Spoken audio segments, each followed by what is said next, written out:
Hi, everybody. Welcome to 2ZQ Hot Takes, where we discuss issues both big and small. I am your host, the very handsome Tim Kirk, and today I'll be talking about LGBTQ and the paranormal, tarot, astrology, ghosts, and psychics.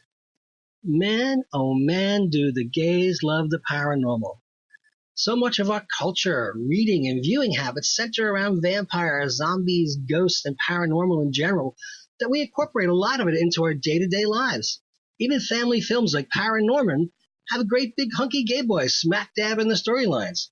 We have had and do have gay ghost hunters, and there is a queer ghost hunters channel on YouTube, and they hunt for queer ghosts.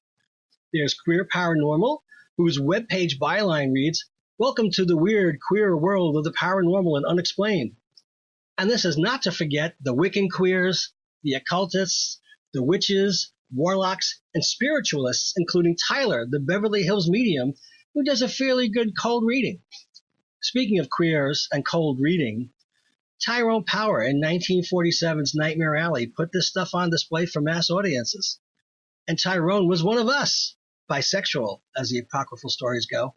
But we stayed at the Willows in Provincetown, which I don't think is there anymore, in his cabin, as the story goes. So it has been reinforced over the decades. I would imagine that there is a reason comic books and movies like the X-Men with queer storylines, Star Trek, which has become somewhat of an informal religion, like Doctor Who and Star Wars, because it has supernatural elements that don't require anything of the viewers except passive acceptance of elements that do not have any basis in the real world. And I think that is pleasing to many. And of course, Harry Potter, which has been and is under attack from some sectors of the populace for nonsensical reasoning. And a lot of the appeal also comes from cosplay, one might think. Dressing up as fictional characters with special abilities and powers beyond mere mortals has a familiar ring to it. Now, we know that quite a lot of fundamentalists rail and crusade against us. Pat Robertson has claimed that lesbians sacrifice babies on satanic altars. Oh, come on now. It's true, though, that he has made that and similar statements, and there's something about same-sex attraction and activity that boils the blood of those concerned with the hereafter. This isn't anything new. It's not just True Blood and Twilight, although they are pretty sexy. This has traceable roots that go back to Victorian England, and long before that as well. In Late Victorian Sexuality and Spiritualism, the Place of the Paranormal and Queer Erotic Partnerships, Sharon E. Kelly prefaces the entire dissertation with, "This dissertation argues that the fin de siecle navigations of emerging categories of sexual identity were partially expressed in literary representations of supernatural connections, transformations, events, and practices." Fin de siecle interest in spiritualism and the supernatural is thus a main area of study for the entire project, and also requires historicizing. Interest in scientific inquiry and materialism boomed during and after the Industrial Revolution, and Darwin's theory of evolution, which began circulating in the 1860s, put pressure on the preeminence of religious institutions and their ability to describe or define man's place in the world. But Robert F. Geary explains that for Victorians, the enlightened world of science, despite its contrary claims, offers an incomplete picture of reality. There is another realm, perhaps higher, certainly more encompassing, maybe more terrifying, but not restricted to the prevailing confines of what passes for truth. As science emerged as a dominant field in the 19th century, ever refining itself against the unexplainable, many people sensed that something was missing.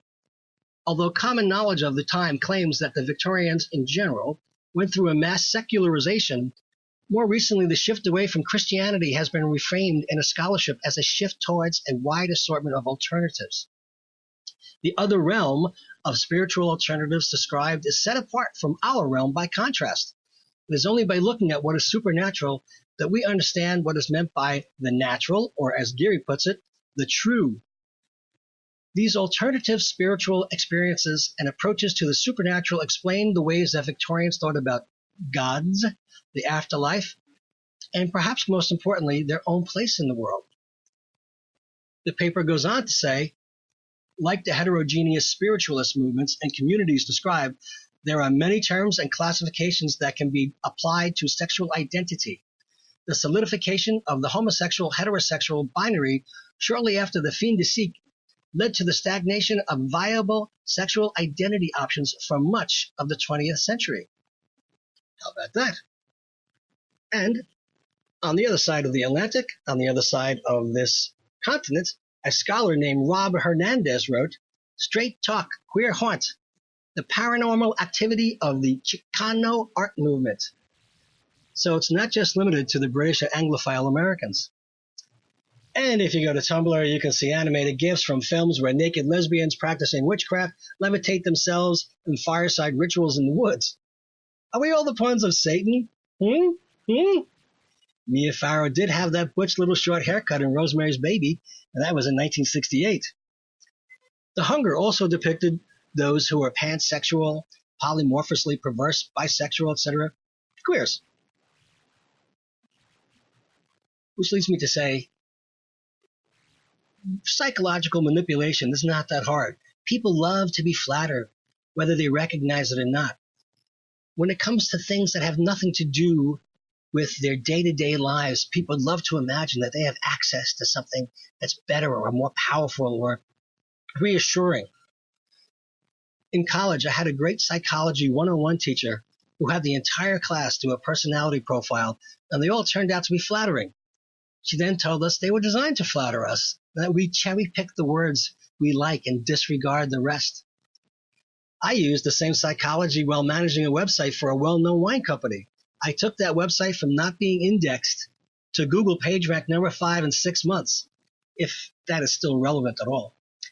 I poured on the meta tags to describe each wine, knowing that people interested in the wine would see only the terms they felt complemented their tastes and ignored that which wasn't relevant to their frame of mind. We do it all the time. We need filters to make our way through our day-to-day life. And then when it comes to things like tarot cards, people love to think that they know something or it means something to them. When you read your horoscope for the day and it tells you something great is going to happen, it might give you a little boost. But if you don't like it, you tend to dismiss things that don't seem to flatter you or tell you what you want. We dismiss out of hand bad tarot cards because we don't like it, but go ooh and ah when we get the death card, the star, the world, and or the chariot because they are omens of change for the better. But the tower, feh. But what do I know? As Shakespeare wrote, there are more things in heaven and earth, Horatio, than are dreamt of in your philosophy. Hamlet, Act 1, Scene 5. Thanks for listening. See you next time, and as the kiddies say, peace out.